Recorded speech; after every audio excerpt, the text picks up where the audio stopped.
Japan থেকে সোনিয়া শারমিন নামে এক বোন প্রশ্ন করেছেন, সামুদ্রিক কোন কোন প্রাণী খাওয়া যাবে আর কোনটা খাওয়া যাবে না। বিশেষ করে উদাহরণস্বরূপ শামুক, ঝিনুক, অক্টোপাস, স্কুইড এবং কাঁকড়ার কথা আপনি উল্লেখ করেছেন।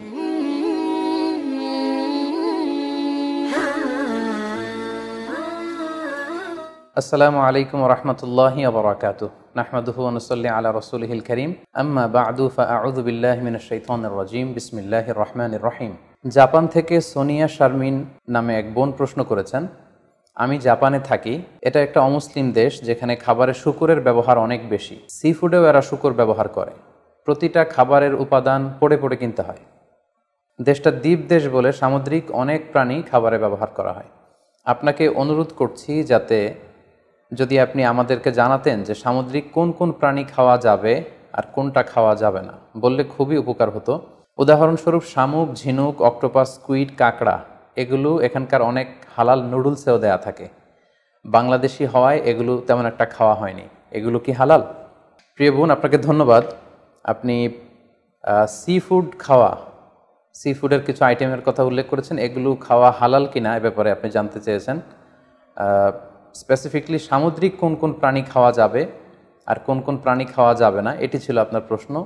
বিশেষ করে উদাহরণস্বরূপ শামুক, ঝিনুক, অক্টোপাস, স্কুইড এবং কাঁকড়ার কথা আপনি উল্লেখ করেছেন।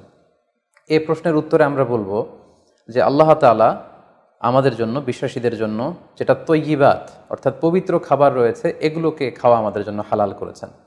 আর যত খাবাইস বা অপবিত্র নোংরা খাবার রয়েছে সেগুলো তিনি আমাদের জন্য হারাম করেছেন। সূরাতুল বাকারার 172 নম্বর আয়াতে আল্লাহ তাআলা ইরশাদ করছেন, ইয়া আইয়ুহাল্লাযীনা আমানু কুলু মিন তাইয়্যিবাতি মা রাযাকনাকুম ওয়াশকুরু লিল্লাহি ইন কুনতুম ইয়্যাহু তা'বুদুন। অর্থাৎ ওহে বিশ্বাসীরা, আমি তোমাদেরকে পবিত্র জিনিস থেকে যেটা রিজিক হিসেবে দান করেছি তোমরা সেটা খাও, অপবিত্র কোনো কিছু তোমরা খেও না। পাশাপাশি সূরাতুল আরাফের 157 নম্বর আয়াতে আল্লাহ তাআলা ইরশাদ করছেন, ওয়া ইউহিল্লু লাহুমুত তাইয়্যিবাতি ওয়া ইউহাররিমু আলাইহিমুল খাবাইস।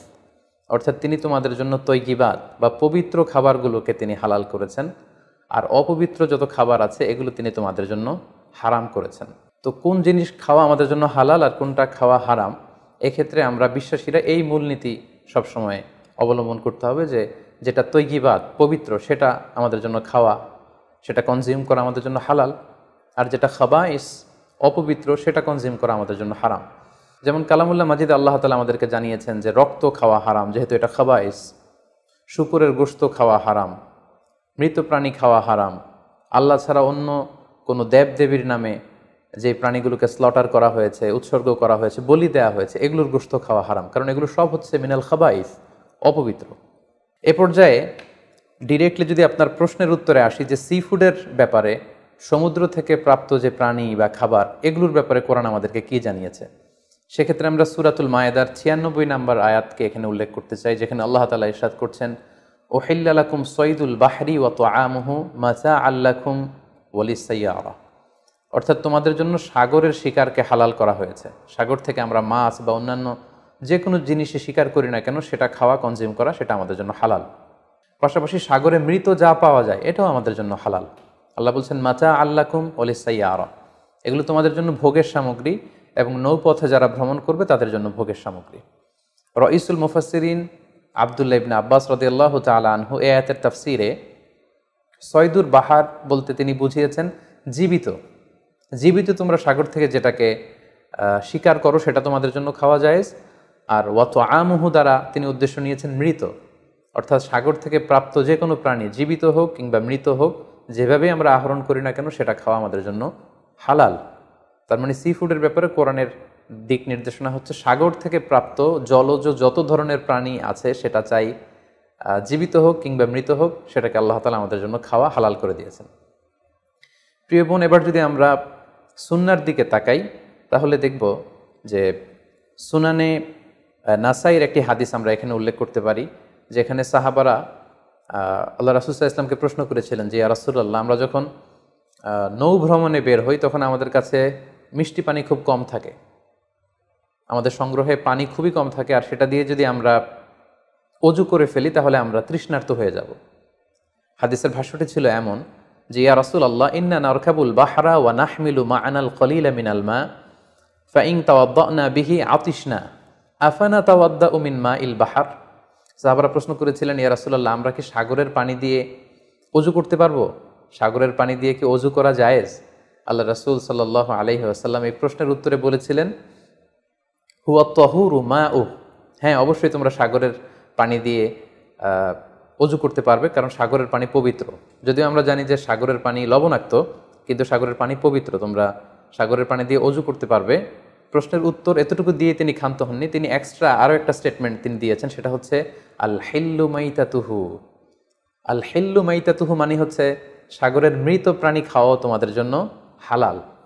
অর্থাৎ সাগরের পানি পবিত্র আর সাগরের মৃত প্রাণী এগুলো তোমাদের জন্য খাওয়া হালাল। সম্মানিত সুধী, কোরআনের এই আয়াতটি এবং সুনানে নাসাইর এই হাদিসের বর্ণনা থেকে, আল্লাহ রাসূল সাল্লাল্লাহু আলাইহি ওয়াসাল্লামের উত্তর থেকে আমরা বুঝতে পারলাম সাগর থেকে পাওয়া যত ধরনের সি ফুডের আইটেম হতে পারে, যত ধরনের খাবার হতে পারে, সেটা চাই জীবিত হোক কিংবা মৃত হোক, সেগুলো আল্লাহ তাআলা আমাদের জন্য কনজিউম করা, সেগুলো খাওয়া, সেগুলো আহরণ করা, সেগুলো শিকার করা আল্লাহ তাআলা আমাদের জন্য বৈধ করে দিয়েছেন। তবে কোনো স্কলার গুটি কয়েক প্রাণীর ব্যাপারে তারা দ্বিমত পোষণ করেছেন, কিন্তু আমরা যদি মেজরিটি স্কলারদের দিকে তাকাই তাহলে দেখব গোটা বিশ্বে যত স্কলার আছে মেজরিটি স্কলাররা ওনারা সি ফুডের সকল আইটেম খাওয়া হালাল, শিকার করা হালাল, খাওয়া হালাল বলে ওনারা মন্তব্য পেশ করেছেন। যারা এ ব্যাপারে কিছু কিছু প্রাণীর ব্যাপারে ভিন্ন মত পোষণ করেন তাদের কয়েকটি মতামত আমি আপনাদের সামনে তুলে ধরছি। যেমন কোনো স্কলাররা বলেছেন যে সাগরের প্রাণী খাওয়া তখন জায়েজ হবে যদি সেটা সবসময় সাগরে বসবাস করে, অর্থাৎ সেটা জলজ প্রাণী হতে হবে, কিছু সময় জলে থাকে আবার কিছু সময় স্থলে থাকে, এ জাতীয় প্রাণী খাওয়া যাবে না। যেমন ব্যাঙের কথা ওনারা উল্লেখ করেছেন, আল্লাহ রাসূল সাল্লাল্লাহু আলাইহি ওয়াসাল্লাম ব্যাঙ হত্যা করতে নিষেধ করেছেন, আর যে প্রাণী হত্যা করা নিষেধ সেটা খাওয়াও নিষেধ, সো ব্যাঙ খাওয়া যাবে না। এক্ষেত্রে ওনারা কুমিরের কথা উল্লেখ করেছেন, কারণ কুমির পানিতেও থাকে আবার ডাঙ্গাতেও থাকে, আর কুমির হচ্ছে খুবই ফেরোসাস, খুবই হিংস্র প্রকৃতির প্রাণী, সো এটার গোশত খেলে ওইটার একটা অ্যাটিটিউড মানুষের মধ্যেও চলে আসতে পারে। এজন্য শুধু মালিকি মাযহাবে কুমির খাওয়াকে ওনারা অ্যালাউ করেছেন, বাকি সব স্কলাররা কুমির খেতে নিষেধ করেছেন। এক্ষেত্রে আমরা কচ্ছপের কথা উল্লেখ করতে পারি। কচ্ছপ শুধু পানিতেই থাকে না, কচ্ছপ পানিতেও থাকে আবার কচ্ছপ স্থলেও থাকে, সো এক্ষেত্রেও স্কলাররা কচ্ছপের ব্যাপারে দ্বিমত পোষণ করেছেন। তবে শাফি মাযহাবে কচ্ছপ খাওয়া জায়েজ, তবে সেক্ষেত্রে ওনারা শর্তারোপ করেছেন যে এটাকে স্লটার করে, জবাই করে তারপরে কচ্ছপের মাংস খেতে হবে। সাগরের প্রাণীর ক্ষেত্রে হানাফি মাযহাবের মূলনীতি হচ্ছে যে সাগর থেকে যেটা মাছ হিসেবে আহরণ করা হয় শুধু সেটা খাওয়া যাবে। আই রিপিট, আমি আবারও বলছি, হানাফি স্কুল অফ থটে ওনাদের মূলনীতি হচ্ছে যেটাকে আমরা মাছ বলি, সাগর থেকে প্রাপ্ত শুধু ওই প্রাণী যেটা মাছ সেটা খাওয়া যাবে। যেটাকে দেখতে অনেকটা কীট পতঙ্গের মতো মনে হয়, যেটা দেখতে অনেকটা পোকামাকড়ের মতো মনে হয়, হানাফি স্কুল অফ থটে সেটাকে নাজায়েজ বলা হয়েছে। যেমন প্রিয় বোন, আপনি প্রশ্ন করেছেন যে শামুকের কথা, ঝিনুকের কথা, কাঁকড়ার কথা, সো এগুলো খাওয়া হানাফি স্কুল অফ থটে মাকরু বলা হয়েছে। ওনারা মনে করেন যে এগুলো মাছ জাতীয় প্রাণীর অন্তর্ভুক্ত নয়, বরং এগুলো দেখতে অনেকটা কীট পতঙ্গ বা পোকামাকড়ের মতো, এগুলো জলজ প্রাণী, ফলে এগুলো খাওয়া যাবে না। পাশাপাশি হানাফি স্কুল অফ থটে মাছের ক্ষেত্রেও নিয়ম হচ্ছে যে মাছটা জীবিত আপনাকে শিকার করতে হবে। সেটা যদি মৃত হয়, পানিতে ভেসে আছে, যেটাকে তফি বলে আরবিতে, এই জাতীয় মরা মাছ খাওয়া যাবে না। এর কারণ ওনারা এক্ষেত্রে খুব এক্সট্রা কশন ওনারা ব্যবহার করেছেন, অর্থাৎ মাছ যদি মরে পানিতে ভেসে থাকে সেক্ষেত্রে এটা কি স্বাভাবিক মৃত্যু হয়েছে মাছের, নাকি বিষাক্ত কোনো জিনিস খেয়ে মাছের মৃত্যু হয়েছে সেটা আমরা জানি না। তো সেক্ষেত্রে ওনারা বলেছেন যে মরে পানিতে ভেসে আছে এরকম মাছ খাওয়া যাবে না, বরং জীবিত অবস্থায় আহরণ করতে হবে। পাশাপাশি হানাফি স্কুল অফ থটে আরও একটি বিষয়কে শর্তারোপ করা হয়েছে, সেটা হচ্ছে খবিস হতে পারবে না, মিনাল খাবাইস হতে পারবে না, অর্থাৎ দেখতে এটাকে একটু অপছন্দনীয় লাগে, দেখতে কেমন কেমন যেন লাগে। আমাদের মানবিক যেই আমাদের চিন্তা বা গুণাবলী, আমরা সাধারণত সেটাকে দেখতে সুন্দর লাগবে না, সেটাকে কেটে ফ্রাই করে খেতে আমাদের ভালো লাগবে না, এরকম হলেও সেটা খাওয়া যাবে না। তাদের মূলনীতি হেদায়েতে যেটা এসেছে সেটা হচ্ছে মাসি ও আসামাক ফাহুয়া খবিস, সাগরের প্রাণীর মধ্যে মাছ ছাড়া যা আছে হানাফি স্কুল অফ থটে তারা বলছেন যে এগুলো সবগুলোই খবিস, এগুলো তৈয়বাত নয়। কোরআনে আল্লাহ তাআলা আমাদেরকে যে তৈয়বাত খাবারকে হালাল করেছেন সেটা এর অন্তর্ভুক্ত নয়। তো এই কয়েকটি দ্বিমত ছাড়া আমরা যদি গোটা ওয়ার্ল্ডের মেজরিটি স্কলারদের দিকে তাকাই তাহলে দেখব যে ওনারা সব ধরনের সি ফুডকে হালাল করে দিয়েছেন। কারণ কোরআনের এই আয়াতটি যেটি আমি বললাম যে ওহিল্লা লাকুম সাইদুল বাহরি ওয়া তুআমুহু, এটি এবং রাসূল সাল্লাল্লাহু আলাইহি ওয়াসাল্লামের স্টেটমেন্ট আল হিল্লু মাইতাতুহু, সাগরের যে কোনো প্রাণী এটা মরা হলেও খাওয়া যায়। এই আয়াতটি এবং এই হাদিসটি এটা হচ্ছে খুব জেনারেল স্টেটমেন্ট, ব্যাপকভাবে সাগর থেকে প্রাপ্ত সকল খাবারের ক্ষেত্রে এটা প্রযোজ্য। যদিও হানাফি স্কুল অফ থটে কিছু কিছু সিফুডকে মাকরু বলা হয়েছে, কিন্তু এগুলোকে আসলে হারাম বলার সুযোগ নেই, কারণ কোনো প্রাণীকে খাওয়া হারাম এটা বলতে হলে অকাট্য দলিলের প্রয়োজন। আল্লাহ দিল্লাল কাতঈয়া ছাড়া আসলে কোনো জিনিসকে হারাম বলা যায় না। তো এক্ষেত্রে এটা রুচির ব্যাপার। আমরা যদি গোটা বিশ্বে দেখি যে মেজরিটি মুসলিম কান্ট্রিতে কাঁকড়া খাওয়া হচ্ছে, অনেক স্কলারদেরকেও আমরা দেখেছি ওনারা কাঁকড়া খাচ্ছেন, ওনারা স্কুইড খাচ্ছেন, অক্টোপাস খাচ্ছেন। তো সেক্ষেত্রে আমাদের রুচিতে যদি ভালো লাগে তাহলে আমরা খেতে পারি, এটা রুচির সাথে সম্পৃক্ত। আপনার রুচিতে যদি না কুলায় আপনি খাবেন না। যেমন এই ক্ষেত্রে আমরা উদাহরণস্বরূপ দব, হাদিসে যেটা গুইসাপ জাতীয় একটা প্রাণীর কথা সহিহ বুখারীতে এসেছে, যেটা আমাদের বাংলাদেশে অনেক এলাকায় সান্ডা বলে থাকে।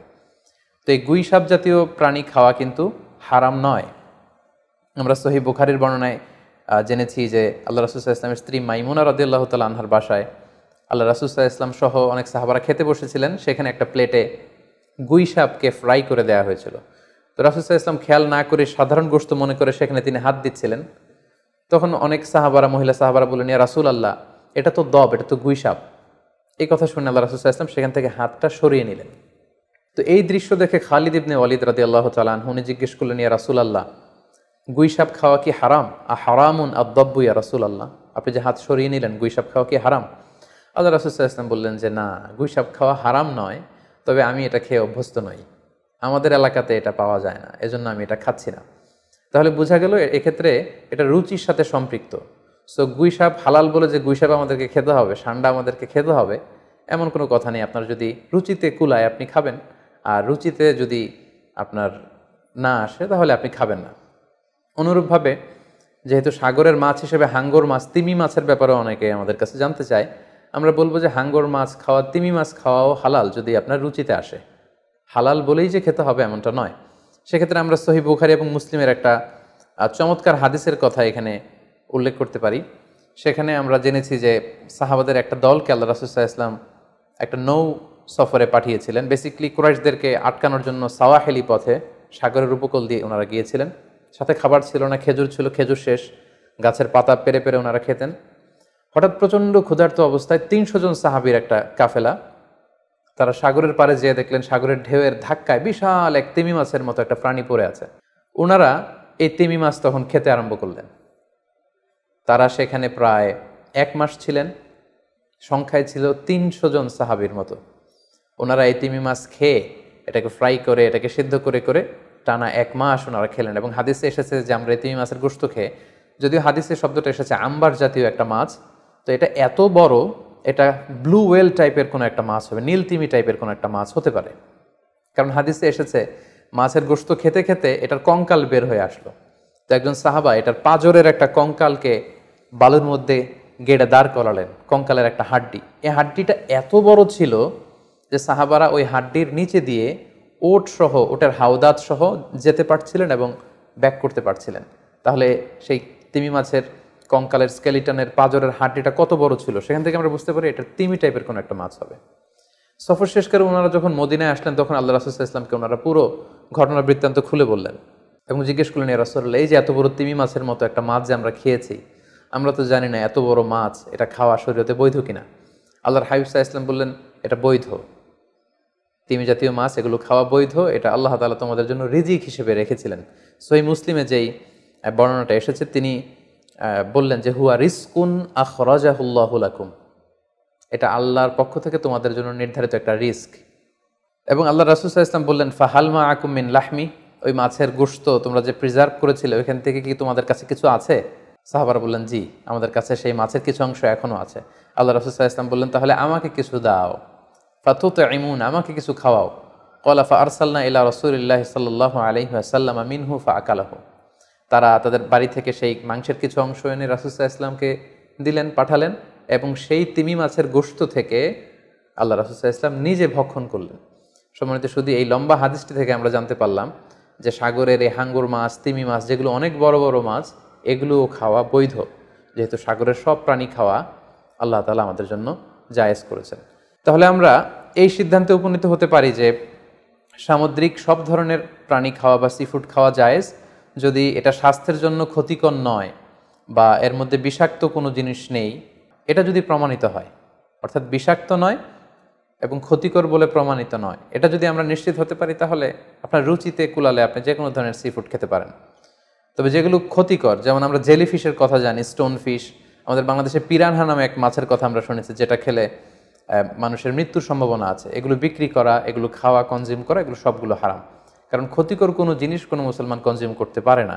কারণ আল্লাহ তাআলা সূরাতুল বাকারার 195 নম্বর আয়াতে আমাদেরকে বলেছেন, ওয়ালা তুলকু বিআইদিকুম ইলা তাহলুকা, তোমরা নিজেরা নিজ হাতে নিজেদেরকে ধ্বংসের দিকে ঠেলে দিও না, যেটা তোমার ক্ষতি হতে পারে সে কাজ তুমি করতে পারো না।